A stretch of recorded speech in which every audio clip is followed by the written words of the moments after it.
याच्यामध्ये असं आहे की 2009 पासून आम्ही प्रयत्न त्या ठिकाणी आमचे चालू आहेत. आणि आम्ही 40 वर्षापासून नगरसेवक त्या ठिकाणी आहोत आणि 40 वर्षापासून नगरसेवक असताना ह्या भागातली त्या ठिकाणी डेव्हलपमेंटच्या हिशोबाने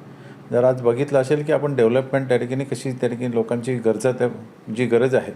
त्या गरजेनुसार त्या ठिकाणी ह्या भागातली जी डेव्हलपमेंट त्या ठिकाणी करायला पाहिजे ती करण्याचा प्रयत्न आजपर्यंत केलेला आहे. मी असेल, माझे वडील असतील, आमच्या सौभाग्यवती त्या ठिकाणी असेल, भूषण भोईर त्या ठिकाणी आहे, या सर्वांनी त्या ठिकाणी आम्ही ह्या भागात ज्या पद्धतीचं लोकहिताची जी कामं त्या ठिकाणी आहेत ती कामं करण्याचा आजपर्यंत प्रयत्न केलेला आहे. ह्या सर्वच भागात जर बघितलं, ठाणे मतदारसंघ त्या ठिकाणी जो आहे 148, ह्या मतदारसंघामध्ये आम्ही गरीबातली लोकांची त्या ठिकाणी आजपर्यंत कामं केलेली आहेत आणि ही कामं करत असताना ही संपूर्ण डेव्हलपमेंट आणि ही कामं म्हणजे त्यांना जी गरजेपोजे म्हणजे त्यांचं हॉस्पिटल असेल किंवा त्यांना त्या ठिकाणी काय कुठली गरज त्या ठिकाणी लागली तर त्या सर्व गोष्टी त्या ठिकाणी आजपर्यंत करत आलेलो आहोत. आणि हा पाठ झाला की ज्या लोकांनी आम्हाला नगरसेवक म्हणून निवडून दिलं आणि 40 वर्ष आमच्यावरती तो विश्वास त्या ठिकाणी टाकलेला आहे, त्या 40 वर्षाच्या विश्वासावरती आम्ही त्या ठिकाणी चांगल्या पद्धतीने आजपर्यंत लोकांच्या बरोबर त्या ठिकाणी चाललेलो आहोत आणि लोकांनीही आम्हाला त्या ठिकाणी बरोबर घेऊन चाललेलो आहोत. कारण की आम्ही लोकांची चांगले कामं त्या ठिकाणी केलेले आहेत आणि ही चांगली कामं केली असल्यामुळं आम्हाला लोकांनी नानांना त्या ठिकाणी 8 टर्म निवडून दिलेले आहेत, मला स्वतःला त्या ठिकाणी 5 टर्म निवडून दिलं, उषा भोईरांना 2 टर्म निवडून दिलेले आहेत, भूषण भोईरांना त्या ठिकाणी 1 टर्म त्या ठिकाणी निवडून दिलेला आहे. तर जो विश्वास आहे की लोकांना माहीत आहे की भोईर घराण्याच्या ह्याच्यातनं जो कोणी त्या ठिकाणी व्यक्ती येईल तो व्यक्ती त्या ठिकाणी निवडून देण्याचा आजपर्यंत प्रयत्न केलेला आहे आणि चांगल्या पद्धतीने निवडून त्या ठिकाणी दिलेले आहेत. मागच्या वेळेसही त्या ठिकाणी जर आम्ही बघितलं की नारायण मडवी त्या ठिकाणी असतील किंवा मनीषा पाटील त्या ठिकाणी असेल, शिवाजी मोळे त्या ठिकाणी असतील, त्याच्यानंतर जर आम्ही बघितलं आपण कोलशेतला त्या ठिकाणी एक आम्ही नगरसेविका त्या ठिकाणी निवडून दिली, त्याच्यानंतर माझिवड्यातली एक त्या ठिकाणी नगरसेविका निवडून त्या ठिकाणी आणलेली आहे. हे असं जर बघितलं आम्ही तर आमच्याबरोबर चालणारे जेवढे नगरसेवक आहेत तर त्या सर्व नगरसेवकांना त्या ठिकाणी निवडून आणायचं आम्ही प्रत्येकाला त्या ठिकाणी निवडून आणण्याचा प्रयत्न आजपर्यंत केलेला आहे. आणि जर आज लोकांचं म्हणणं त्या ठिकाणी आहे की लोकांनी त्या ठिकाणी सांगितलेलं आहे की मागल्या जो आपण लोकसभेची निवडणूक त्या ठिकाणी झाली त्या लोकसभेच्या निवडणुकीमध्ये लोकांनी सांगितलं की तुम्ही जर पुढचे आमदार असाल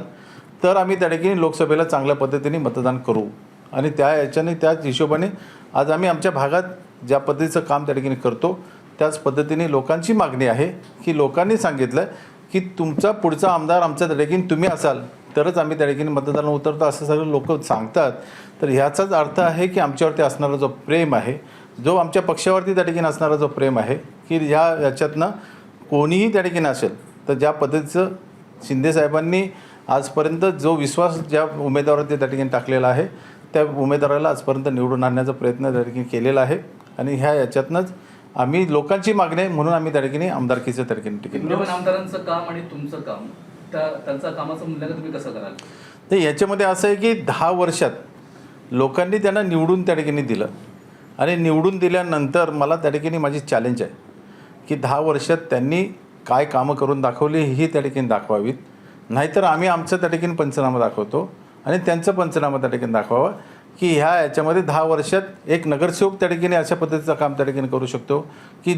ठाणे सिटी डेव्हलप त्या ठिकाणी होणं गरजेचं आहे. जर ठाणे सिटी त्या ठिकाणी डेव्हलप होत असेल तर आजूबाजूला त्या ठिकाणी आपण बघा की ज्या दिवसापासून शिंदेसाहेबांचं सरकार त्या ठिकाणी आलं त्या दिवसापासून आजपर्यंत ज्या पद्धतीचं काम त्या ठिकाणी आजूबाजूच्या त्या ठिकाणी मतदारसंघामध्ये झालेलं आहे. जर बघितलं आपण तर प्रताप सरनाईकांचा त्या ठिकाणी प्रभाग त्या ठिकाणी घ्या की त्यांनी त्या ठिकाणी शिंदेसाहेब मुख्यमंत्री झाले तेव्हापासून त्या ठिकाणी 3,500 कोटी त्या ठिकाणी त्यांच्या मतदारसंघामध्ये त्या ठिकाणी निवडून आणण्यासाठी त्या ठिकाणी खर्च केलेला आहे.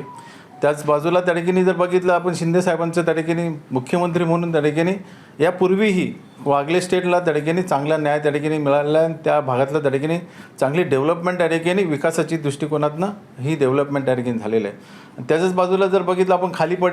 खाडीच्या पलीकडे त्या ठिकाणी गेलो तर जितेंद्र आव्हाडांचं त्या ठिकाणी आहे. तर हे सर्वच तिन्ही आमदार त्या ठिकाणी चांगल्या पद्धतीने काम करू शकतात. पण ठाणे सिटी मधलं त्या ठिकाणी बिंदू आहे, केंद्रबिंदू आहे आपलं, त्या मधला केंद्रबिंदूमधलंच त्या ठिकाणी आपण डेव्हलपमेंट करत नाही.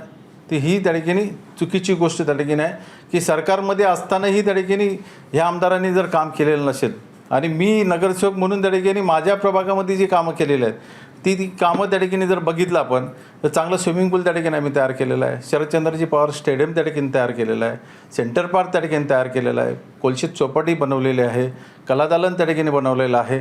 कोलशेत त्या ठिकाणी चौपाटी त्या ठिकाणी असेल, जेटी त्या ठिकाणी आहे,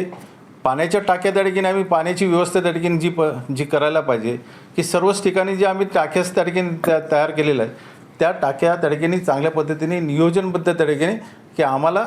पुढच्या फ्युचरमध्ये कुठं पाणी कमी पडायला नको किंवा परिवहन सेवेच्या त्या ठिकाणी बसेस असतील की लाईटची व्यवस्था त्या ठिकाणी असेल किंवा रस्ते त्या ठिकाणी जर बघितलं तर आमचा प्रभाग त्या ठिकाणी खड्डामुक्त त्या ठिकाणी आम्ही त्या ठिकाणी हे रस्ते त्या ठिकाणी तयार केलेले आहेत. तर ह्या पद्धतीचं नगरसेवक जर काम करू शकतो तर आमदारांनी आत्ता ह्या 2.5 वर्षात त्या ठिकाणी किती काम करायला पाहिजे होतं. जर तो आमदार त्या ठिकाणी निष्क्रिय त्या ठिकाणी ठरलेला असेल म्हणून आम्ही शिंदेसाहेबांना मागणी केली होती की ह्यावेळीस त्या ठिकाणी जर आपला खासदार त्या ठिकाणी ठाणे सिटीतला 1,26,000 मतं त्या ठिकाणी घेऊ शकतो तर आपल्या याच्यावरती क्लेम आपलाच आहे. यापूर्वीही त्या ठिकाणी जर बघितलं तर आपण 2009ला राजन विचारे निवडून आले होते याच्यातनं आणि त्याच्यानंतर याच्यातनं मग ह्या युती नसताना त्या ठिकाणी संजय केलकर त्या ठिकाणी निवडून आले, त्याच्यानंतर त्या ठिकाणी युती असताना त्या ठिकाणी संजय केलकर निवडून आले. याचा अर्थ आमचा पूर्वीपासून त्या ठिकाणी क्लेम आहे म्हणजे शिंदे साहेबांचं आणि दिघे साहेबांचं ठाणं हे त्या ठिकाणी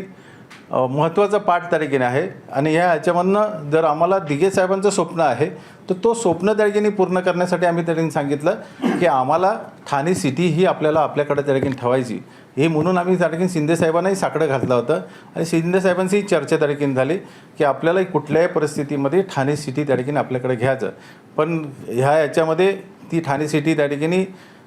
BJP त्या ठिकाणी भारतीय जनता पार्टीचे त्या ठिकाणी कडे गेलेले असल्यामुळं आम्हाला ही आमचं मत त्या ठिकाणी एकच आहे की 10 वर्षात जर डेव्हलपमेंट त्या ठिकाणी झालं आमचं विजन एकच आहे की 10 वर्षाची डेव्हलपमेंट आणि 10 वर्षात जर डेव्हलपमेंट त्या ठिकाणी झाले नसेल आणि निष्क्रिय त्या ठिकाणी आमदार त्या ठिकाणी असेल तर त्या निष्क्रिय आमदाराला त्या ठिकाणी